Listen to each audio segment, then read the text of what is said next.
வணக்கம்.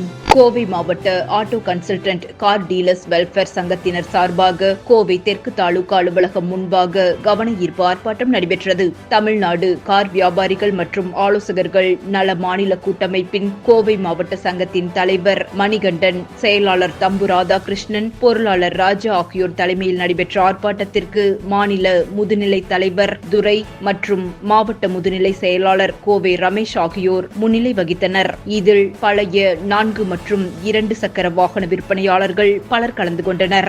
இந்த ஆர்ப்பாட்டத்தில் ஆர்சி புக் வழங்குவது தொடர்பாக தமிழக அரசின் வட்டார போக்குவரத்து துறையின் புதிய சட்டத்தை திரும்ப பெற வலியுறுத்தி கோஷங்கள் எழுப்பப்பட்டது. ஆர்ப்பாட்டத்தில் செய்தியாளர்களிடம் பேசிய முருகேஷ்குமார், வட்டார போக்குவரத்து அலுவலகத்தில் இருந்து ஆர்சி புக் தபாலில் அனுப்புவதற்கு பதிலாக வாகன பதிவு சான்றிதழ்களை போக்குவரத்து சட்டம் 1989 பிரிவு 430 படி கோட் ஸ்டாண்ட் ஒட்டிய அங்கீகார கடிதத்துடன் வரும் நபர்களிடம் தேவைப்படுபவருக்கு நேரில் வழங்கும் முறையை பின்பற்ற வேண்டும் என்றும் இது குறித்து தமிழக அரசு உடனடியாக தீர்வு காண வேண்டும் என்றும் கூறினார். தொடர்ந்து கோயமுத்தூர் முன் சொந்தமான 2 சக்கர வாகன விற்பனையாளர்கள் சங்கத்தின் செயலாளர் சுரேஷ் கூறும்போது, ஆர்சி புத்தகம் தபாலில் பெறுவதால் வியாபாரிகளுக்கு பெரும் பாதிப்புகள் ஏற்படுவதாகவும் மேலும் காலதாமதம் ஏற்படுவதோடு தொடர்ந்து வியாபாரம் செய்வதில் சிக்கல்கள் நீடிப்பதாகவும் தெரிவித்தார்.